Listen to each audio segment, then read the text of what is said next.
Welcome to the Manders Mindset Podcast. Here you'll find both monologue and interviews of entrepreneurs, coaches, healers, and a variety of other people, where your host Amanda Russo will discuss her own mindset and perspective and her guest mindset and perspective on the world around us. Manders and her guests will help explain to you how shifting your mindset will shift your life. Hey everyone, welcome to another episode of Manders Mindset. I'm your host, Amanda Russo, and I'm here today with Abrianna Canady. I think I'm pronouncing that correctly. You got it.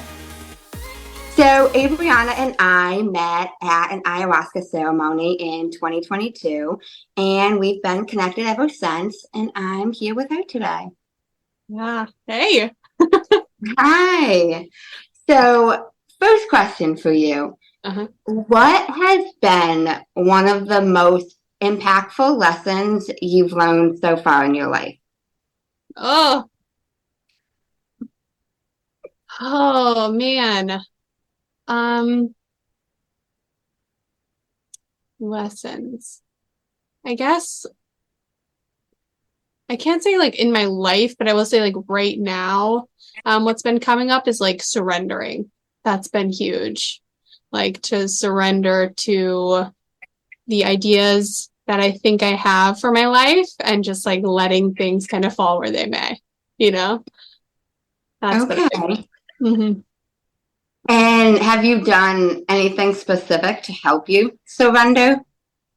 I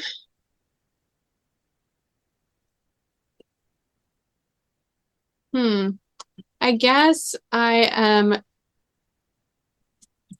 I'm working on being as truthful as I can. So like I was telling you earlier, I'm a little bit nervous to be on here. And I think that agreeing to do it was because that's kind of the way I'm gonna get to surrendering is by just being transparent. Nice. Okay. That's awesome. Yeah. Okay. So I'm curious. I tend to ask this to a lot of podcast guests because most people, when you first meet them, will often ask, what do you do? What do you do for a living? And somebody said to me once, all they really want to know is what you do help me with? So ever since, I've been asking people, who are you? So who is Abrianna at the core? Yeah, I mean it's always an evolution, I think, like who I am today is probably going to be different than who I will be in 5 years or even maybe a year from now. But I think right now, Amanda, you're killing me. I think right now I just feel very protective. I feel like a protector right now. I think that's, yeah. Okay. Yeah. A protector of yourself, of other people? I think first it's probably myself. I think you have to always kind of be grounded in yourself.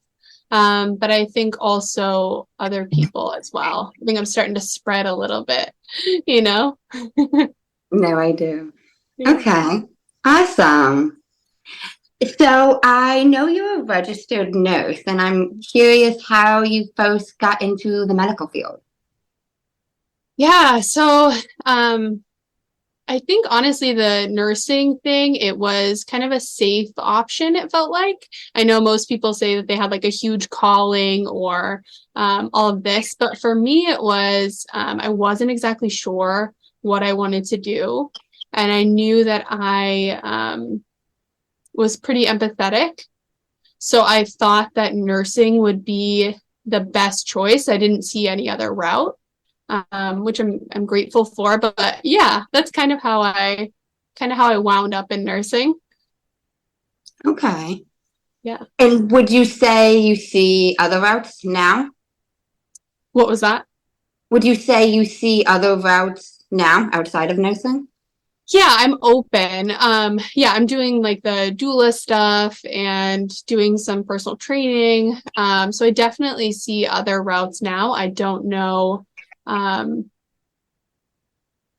yeah, I'm just kind of, like I said, I'm trying to surrender and like not think too far ahead. But right now, the doula and the personal training feels so right, you know? Okay. So. Can you explain what a doula is? Oh, for sure. So a doula, I say that, and then it's like hard to. So the way that I see it is, I guess the textbook version of it is a doula is an advocate for mom. She does physical support. This can be during labor and during postpartum.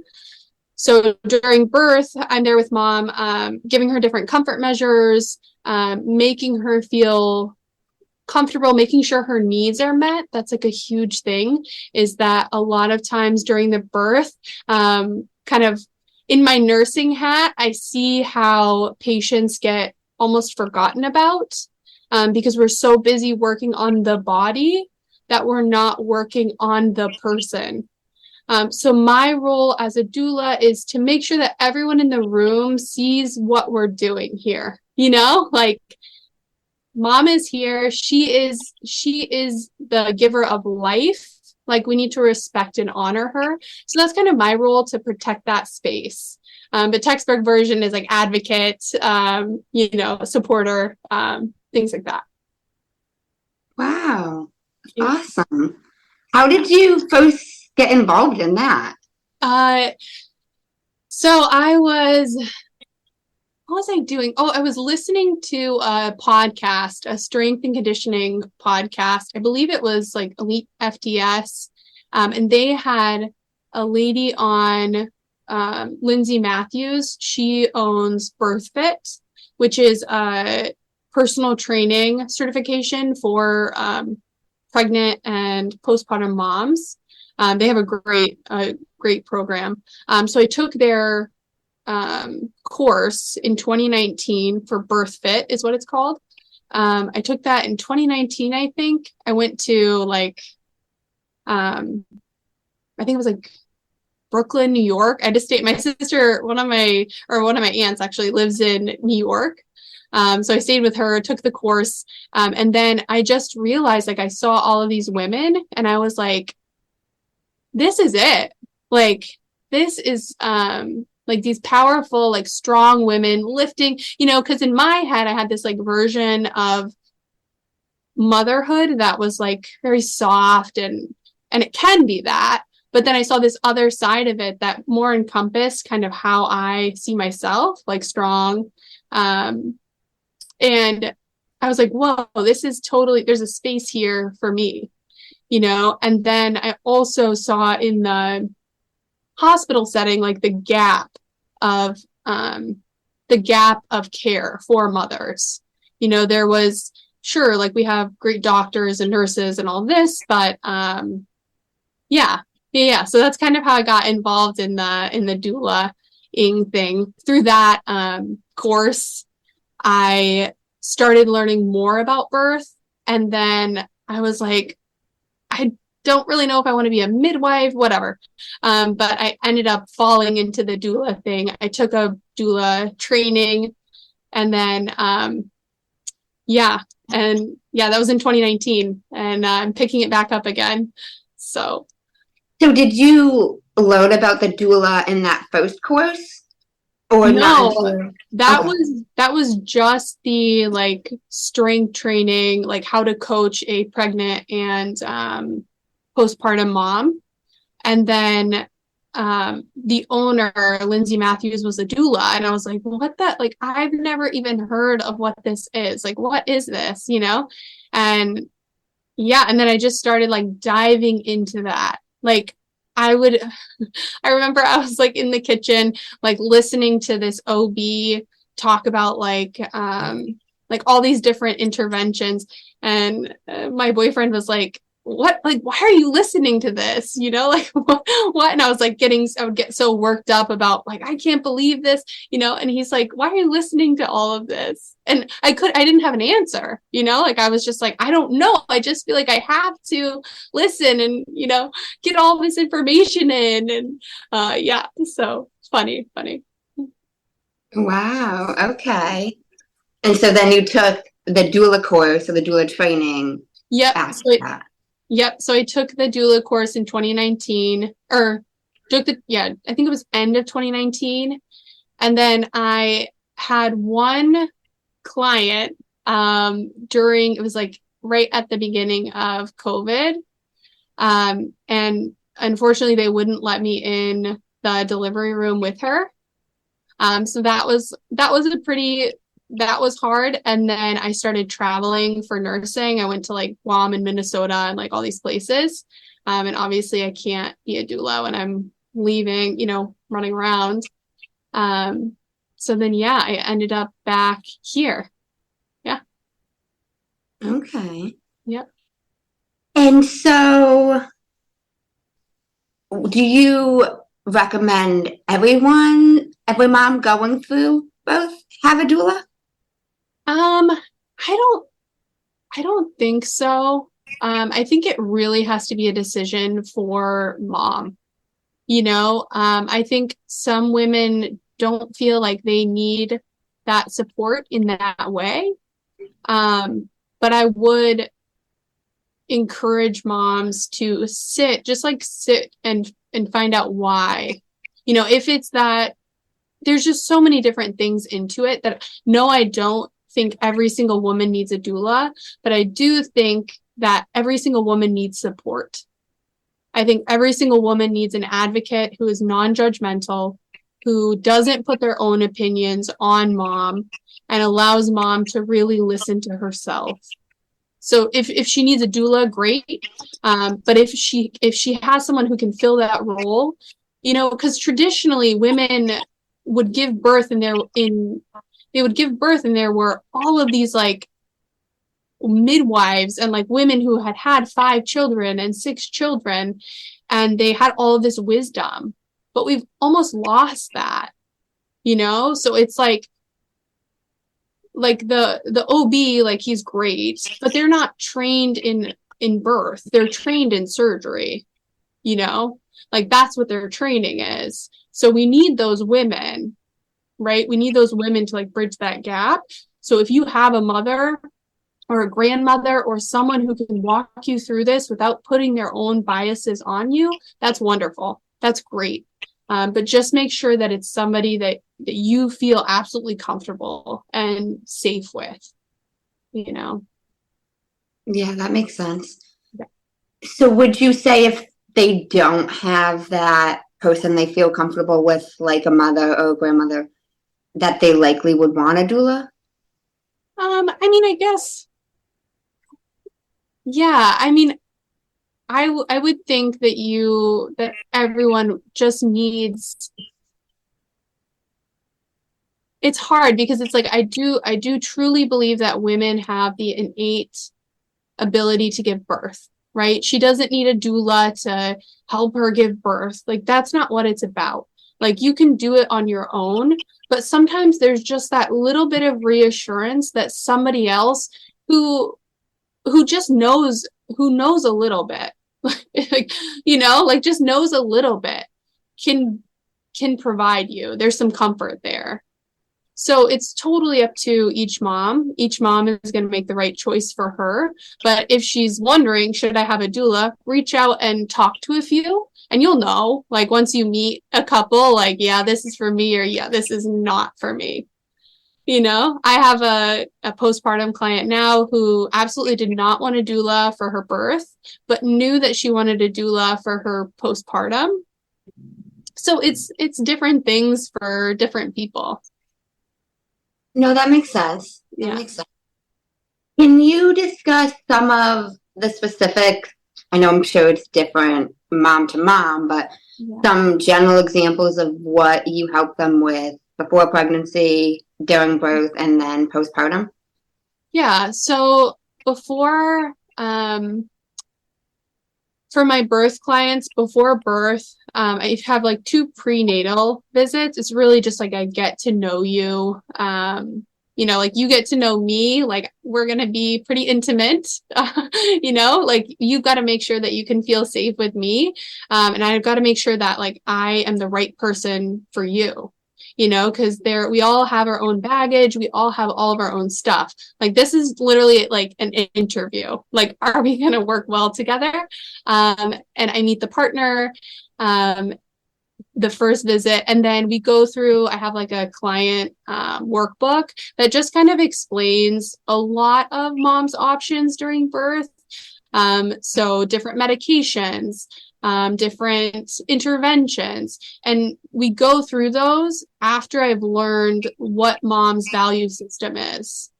Because her value system, right, when I'm a doula and I'm coming into your space, I have all of my own opinions, right? I've got medical knowledge that, that's in my brain. I've got life that's in my brain. I've got what my mom has told me in my brain.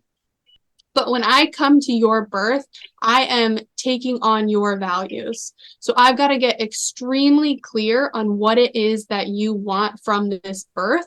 And I'm going to advocate for you for that experience. So for some moms, it's they really want to breastfeed their baby. Like that's so important to them. So that's going to change what kind of medications we choose, and what kind of interventions we're going to lean towards or lean away from. All of those things, but it's based on what mom truly wants from this experience.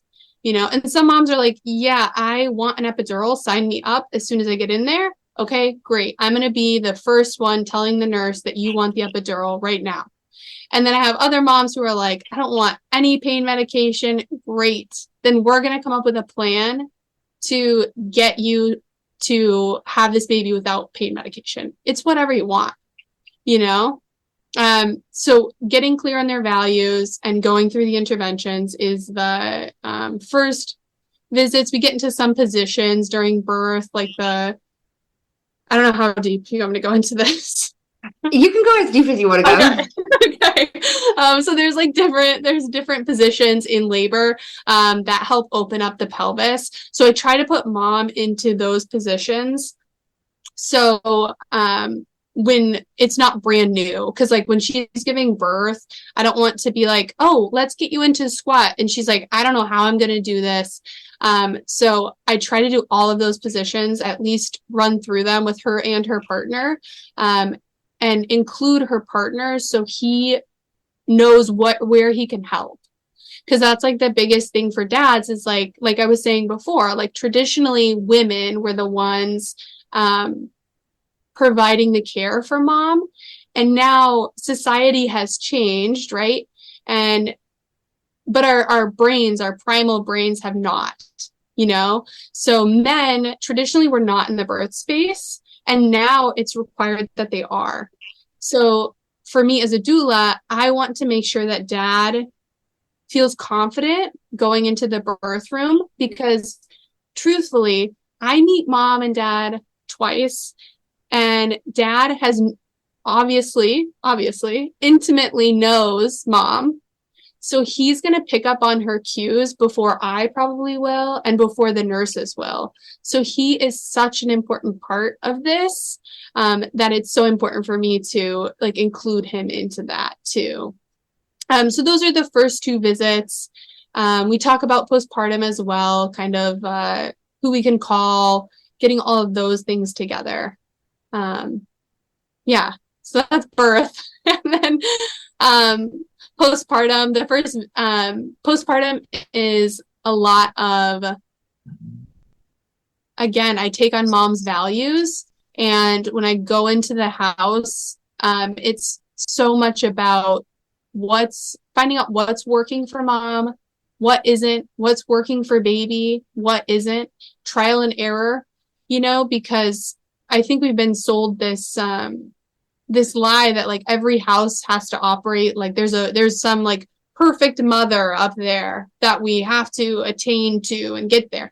And that's not the case, right? What works for you, what works for your family, and let's like figure it out. So that's kind of my approach to postpartum. Yeah. Okay. I like that you approach like each mom and each family by like a case by case, not case, but like each individual, yeah, individual basis, because it is all different. It is. It totally is. Yeah. Totally. So I'm curious. You mentioned you had a client who wanted a doula for postpartum, but not both. Mm-hmm. There a reason that they would want just postpartum and not both? I mean, some people just don't, like I said, like every mother is so different, you know? And it's a very vulnerable space. Like it is, I am so honored that someone would even invite me into that space with them, you know? Like it's so powerful, you know? So for these clients who don't want a birth doula, like for whatever reason, that's like what they need, you know? And sometimes it's like, I don't know what the difference is between them. But I know that mother's intuition is always the best. Like it is. There's no way around it. So like if you tell me you don't want me in the birth room, that's what's best for you. It is, you know? Yeah. No, that makes sense. Yeah. That makes sense. So I want to transition a little bit. Yeah. I'm curious how you first got into personal training. So, personal training, I just have a love for working out myself, you know? And I've seen it transform my life, and really, seeing kind of not even like test my limits, which I think I did in my earlier years. Like I was like, you know, out to prove something, you know?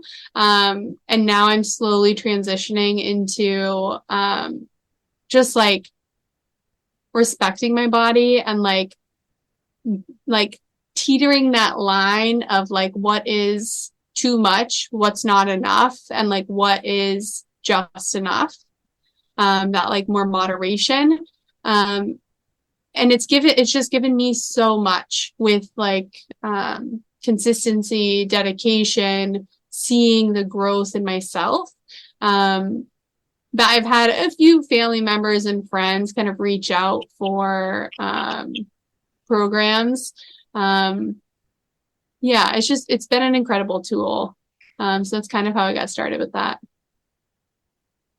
How long have you been working out for? Since I was in, I think, 7th grade. So, wow. Yeah, however long that was. I'm 29 now.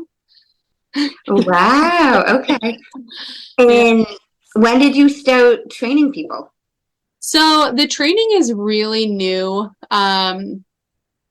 I like that's part of my dream, which like me trying to surrender, haha.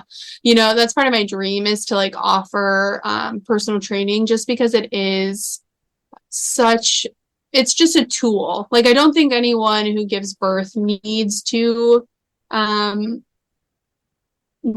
train, but I think it is like a reminder that like things are temporary, right? Like when you're in the bottom of a back squat, like it doesn't last forever.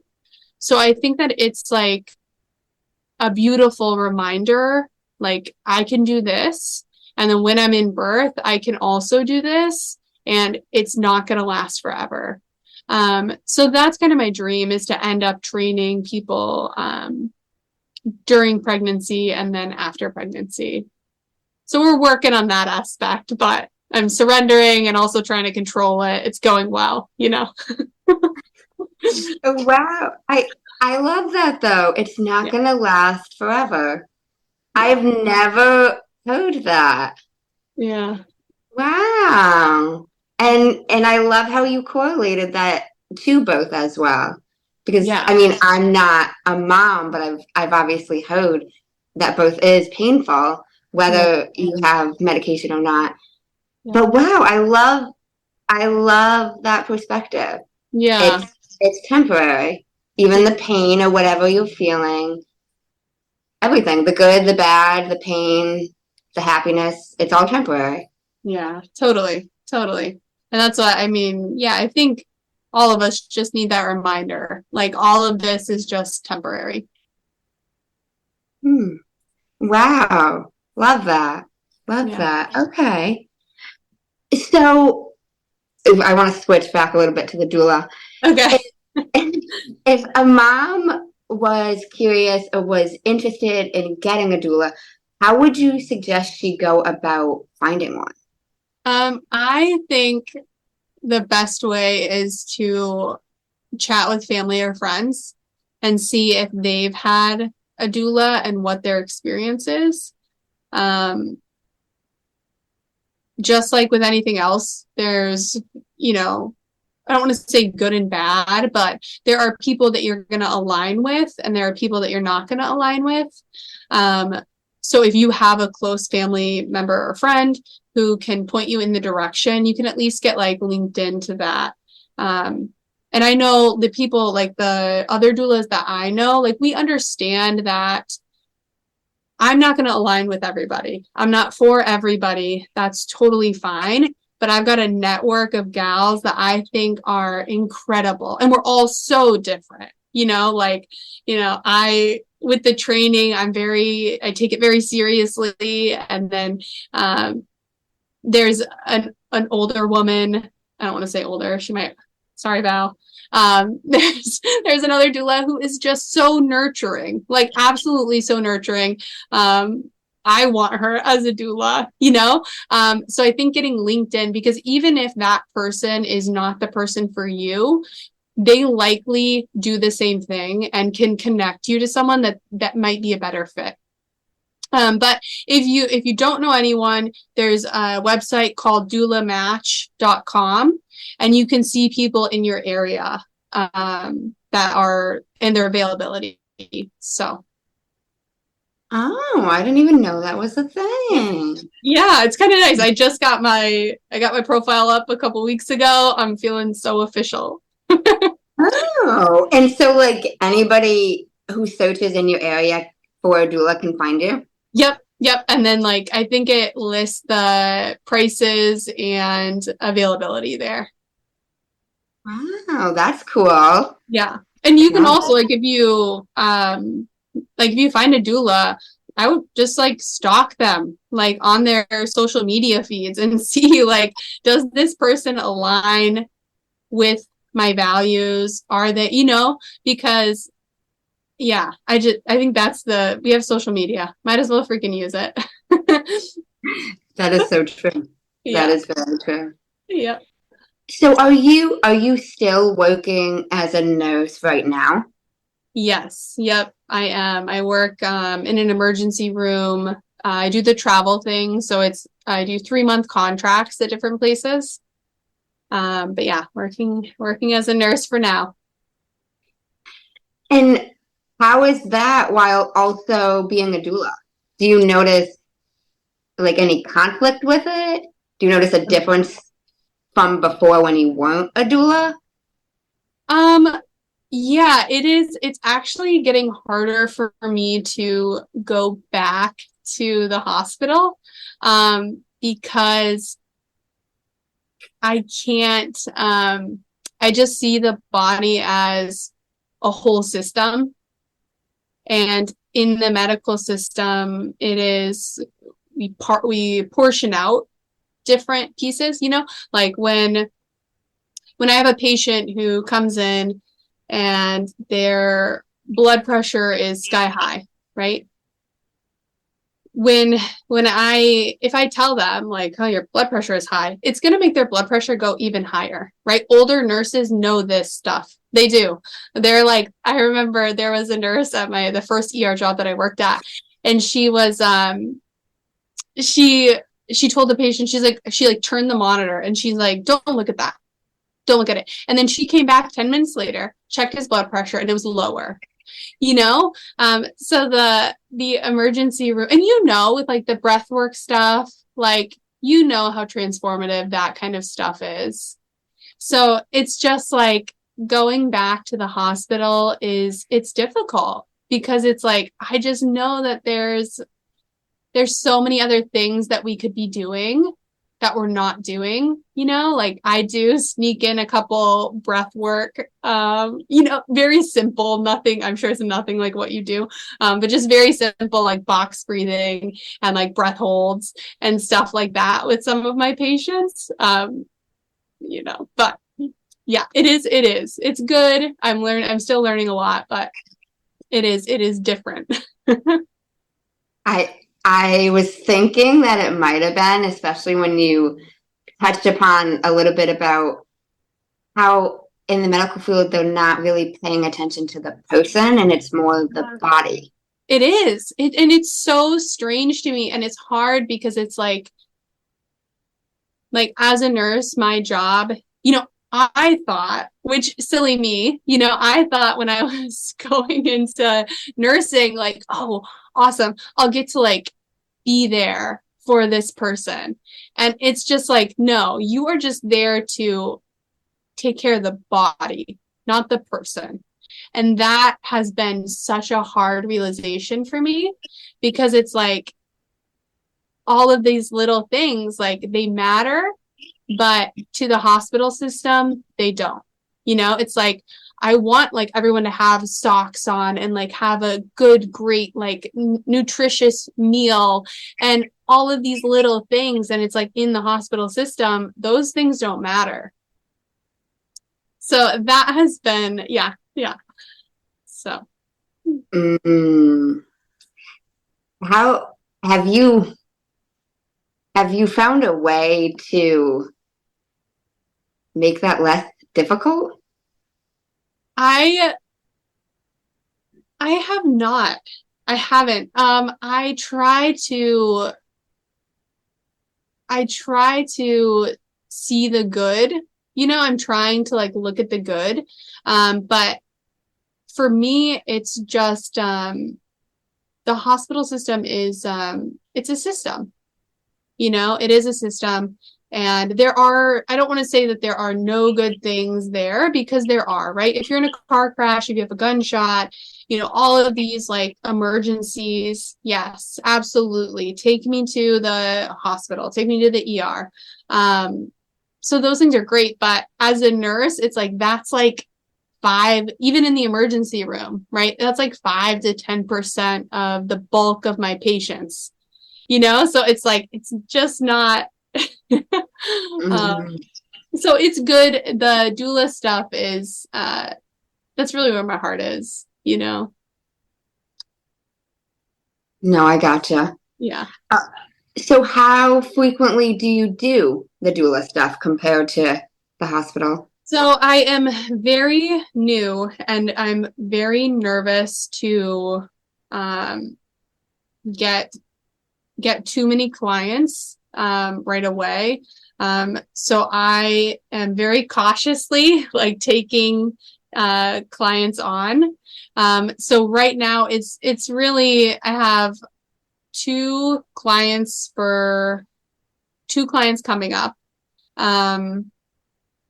But yeah, it's slow growing, which is kind of what I'm comfortable with, because I am very nervous that if I see people, I just see that things can grow too quickly and you won't be able to handle the influx. So I'm just trying to grow as slow as I can while still growing, No, I get it. So in terms of working with the moms postpartum, is there like a general amount of time you work with them postpartum? Is it for the postpartum? Yeah, as the doula.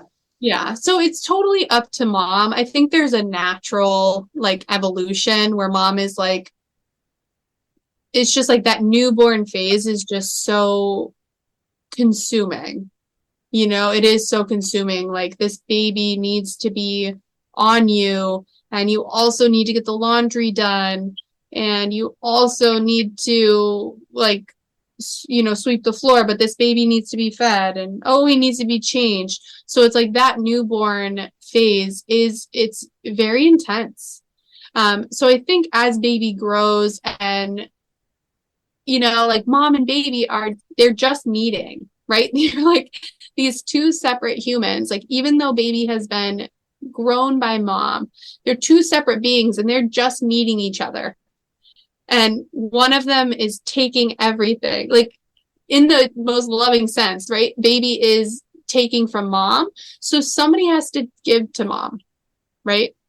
But there is a natural evolution. There is a natural evolution where I think it just eventually dissolves, usually like 6 months, I would guess. Yeah, it's totally dependent on what mom needs. I gotcha. Yeah. And so for the postpartum, do you help sometimes with the stuff with the baby specifically, or is it still more so with mom? So it's whatever mom needs. Like, I am truly just there to do to be there for mom. So if she needs me to hold her baby so she can go shower, I will hold the baby. If she needs me to sweep the floor, do the dishes, prep some meals while she's feeding the baby, we'll do that.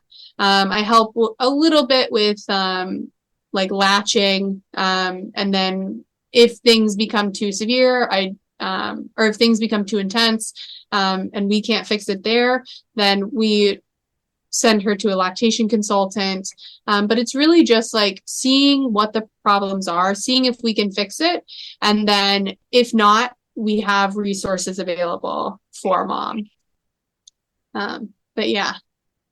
Okay. Like today for my postpartum visit, I went over, made her a smoothie. She was feeding her baby. We went through some of the items on her table, returned a few things. I held the baby. She did some laundry. You know, it's just like that kind of like, we're going to make this work together, you know, kind of thing. Like yeah. So. Okay, I gotcha. So, and now I don't even know if this is a thing, but you mentioned in terms of finding a doula, either talking to somebody you know or the website you mentioned. Yeah. Do hospitals have doulas? Or is that not something they even offer? I honestly have no clue. Yeah, so some hospitals do. It's so funny you mentioned this. I just made a post on this on Instagram. So yeah, so some hospitals do. My only like word of advice about that is that when you, like, we're all just human, you know? So when you go to a hospital, let me just, hospitals don't love doulas, okay? They don't love them, you know, because when you're in the hospital, like, I'm trying to like break myself of this, but when you're in the hospital system, like it just makes your life so much easier if the patient just agrees, right? It does. Like, I can't help it. Like, the patient comes in and I'm like, you know, I'm so systematized now that I'm like, let's get undressed, let's get the IV in, and in the ER, like in the emergency room, that makes sense, right? Like, that makes total sense because it's like, I don't know what's wrong with you. We've got to hurry up and get you like undressed because who knows what could be happening. That makes sense. In birth, that does not make sense.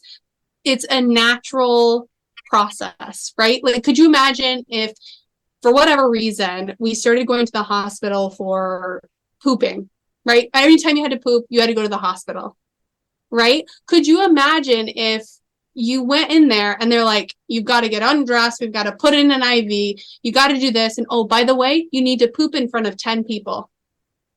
Like, it would not go well. everyone would be constipated, you know?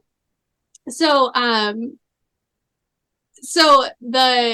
getting back to the doulas in the hospital, a hospital is a great system. They push people through.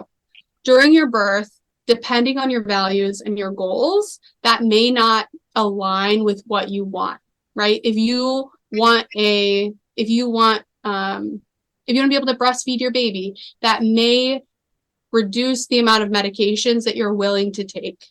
Okay. And understanding that the hospital wants to, for whatever reason, they want to push people in and out. Understanding that doulas in the hospital setting are being paid by the hospital. So we have patient advocates, and as much as they're great people, they're lovely, absolutely lovely, they're getting paid from the hospital. So at the end of the day, when push comes to shove, right? And like, I've never once had a patient advocate argue with me, right? All they're doing, and this is my opinion, I could be totally off base, but what I see the patient advocates doing is smoothing things over with the patient and not actually getting what the patient wants or what the patient is asking or what the patient is requesting. So my fear with hospital doulas is I worry that will be the case, is that because the doulas are employed, their loyalty lies with the hospital. And I believe that the loyalty has to be with the mother.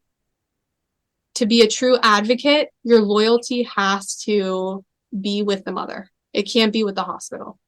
But again, if mom feels comfortable and she meets a doula at the hospital who is lovely and she feels comfortable, absolutely do that. I'm not saying that. I'm just saying that just have that in the back of your mind. So. No, that makes a lot of sense. I didn't even know if hospitals offered them, but I was thinking they might have a bias. They do. There's a push for it now, which is great. You know, I think it's awesome. I think that hospitals are realizing that it's necessary. I think it's great, but I'm just so hesitant, you know. No, I get it. I get that, especially them getting their paycheck from the hospital. Yeah. Yeah, I agree. I completely agree. Okay. That's good that they're expanding and offering it, but I get what you mean. Yeah. Do your discernment and follow your intuition with the doula that you go with. Yes, absolutely. And that's what, like, I think, like meeting your doula in person, like Zoom is great and it does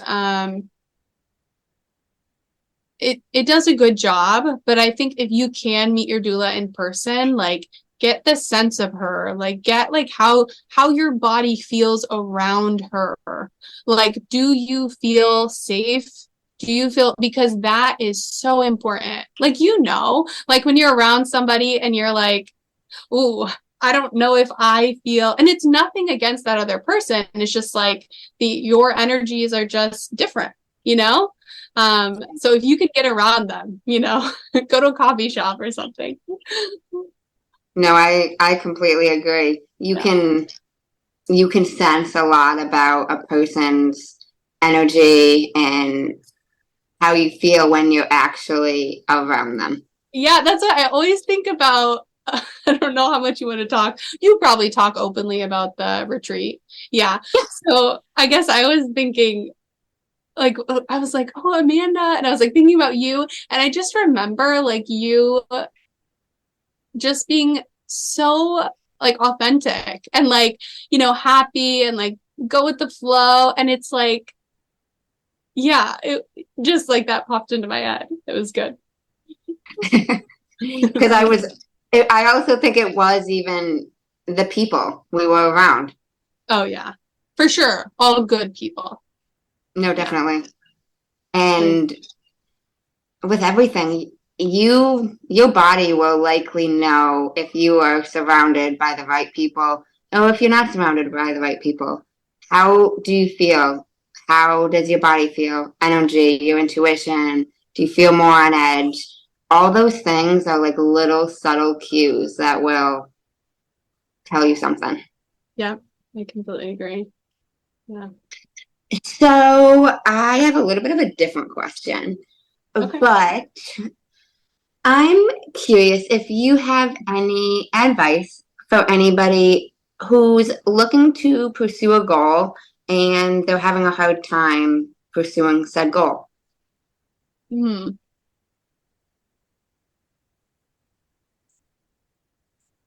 There's so many questions.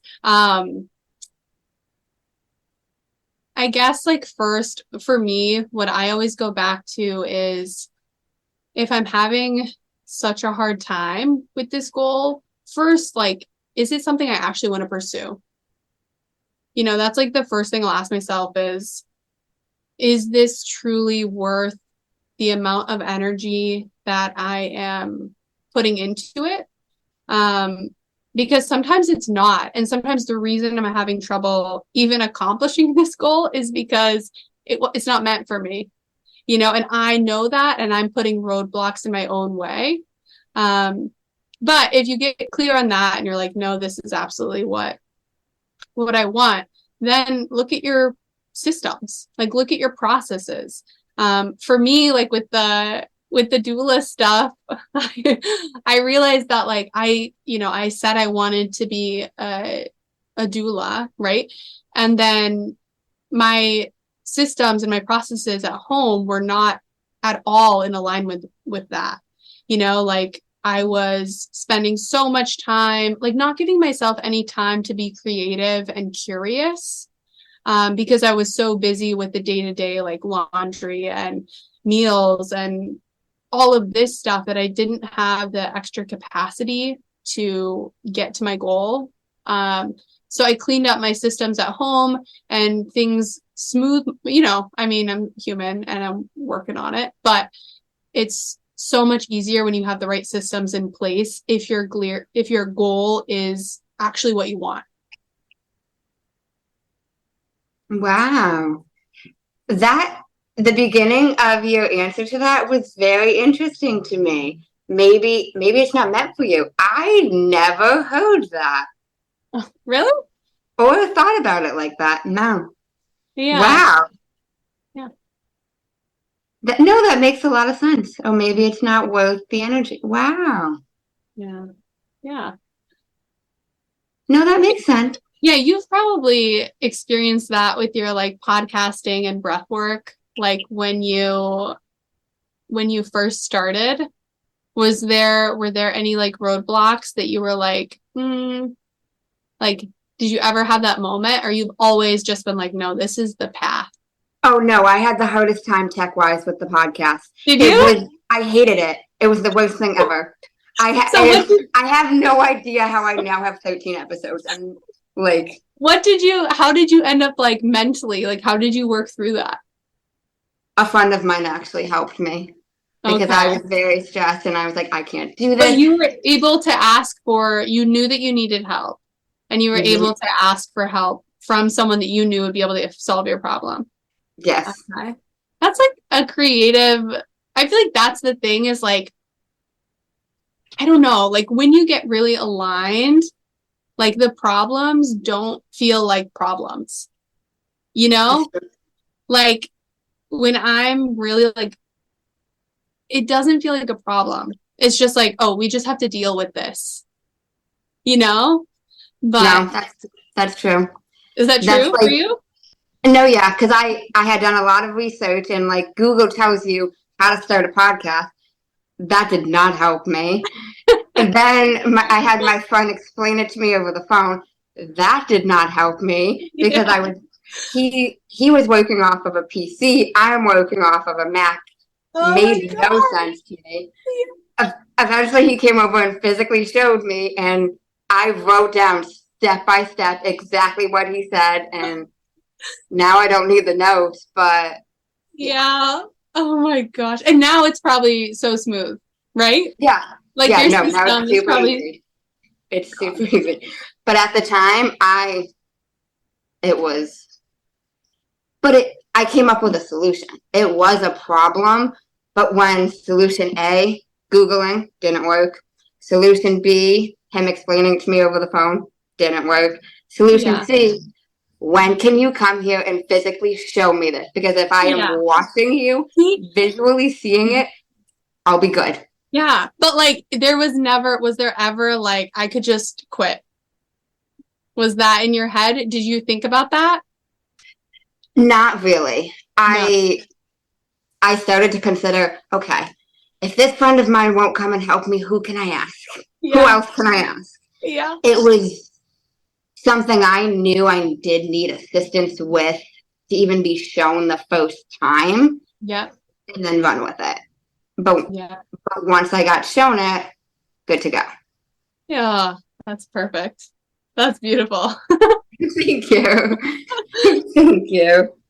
Yeah. So I'm curious, is there anything I didn't ask that you wished I would have or you want to talk about?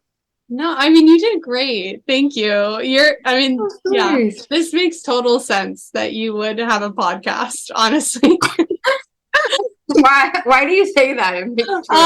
I think just like your ability to talk to people and like listen to them, like it's great. This is great. But yeah, this is cool. Thank you. Okay. Well, I have one more question for you. So I wanted to approach the podcast in a way where it wasn't just questions from me. So I asked my best friend to come up with a question that I could ask any guest. And her question was, where do you hope to see yourself in 3 years from now? Ooh. Well, this is exactly contradictory to my surrender mantra here. I guess in 3 years. Oh man. It's really hard for me to answer that. 3 years, I hope I am not in the hospital system anymore. And I hope that I am pursuing I hope that I'm fully, like full-time pursuing my passions, and what truly like lights me up and where I can really, where I really flow, and where I can give back, whatever, like whatever that looks like, that's where I want to be. 3 years would be a great time. I was planning when I'm 70, I'll be doing that, but 3 years, that sounds great. Oh my gosh, I love it. Well, thank you so much for being on Manda's Mindset. I really appreciate it. And where can everybody find you? They can follow my Instagram. It's at Rise by Abrianna. It's spelled RYZE by BY. And then my first name, ABRIANNA. Awesome. And I will put her info in the show notes so you guys can find her directly. And thank you guys so much for listening to another episode of Manda's Mindset. As always, if you enjoyed the episode, if you like it, and subscribe and share it with somebody you think would benefit from it. Until next time, guys, thanks for listening to another episode of Manda's Mindset.